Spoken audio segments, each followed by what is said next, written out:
was just like, hey, listen, this has been an amazing opportunity. And I've learned more since the time that I started this, and I've learned my whole life, and I'm going to be a better person.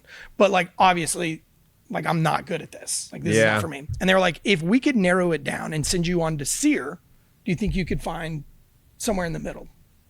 And I was like, you're going to send me to SEER? And they're like, yeah. And I cried, happy tears, because I was like, I passed, you know? And they're like, I think you're the first person to be excited to go to SEER.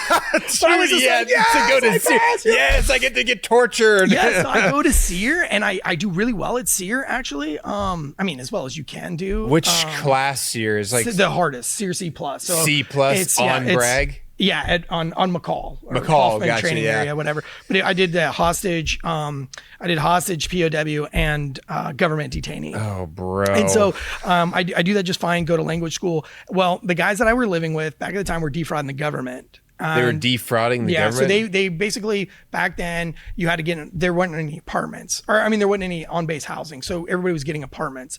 And you got full BAH. So it didn't matter if your rent was $10 or $1,200. Oh, wow. You got $1,200 from the government. That was it. If it was $2,000, you got $1,200. If it was $50, you got $1,200. Okay. So these dudes that are a lot smarter than me and a lot higher ranked than I am, they buy a house with like 7 rooms in it or some you know, and then everybody starts subletting rooms, and it was like a big ordeal, and they got in a lot of trouble. Oh, wow. I got caught up in that investigation as well as some other people, and I didn't get to finish the Q course. So I go back to 20th group with no Green Beret, end up going to RASP in the meantime.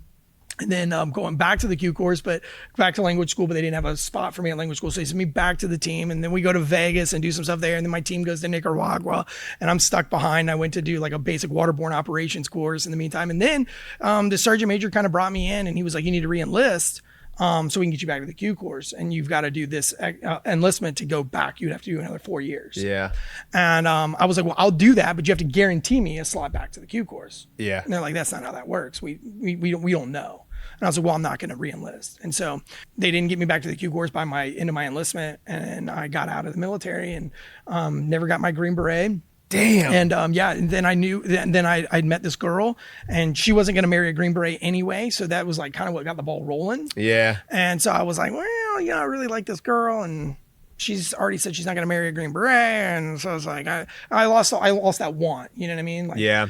That you found something else that you wanted more. Well, yeah, exactly. And I'm still married to her with 5 kids, so I got no regrets. Did she know, because you said she did not want to marry a Green Beret. Right. Well, did she know that you were, did you tell her you were getting out of the military at all, or what? No. So here's where the story gets a little fuzzy. So she wasn't going to date a Green Beret.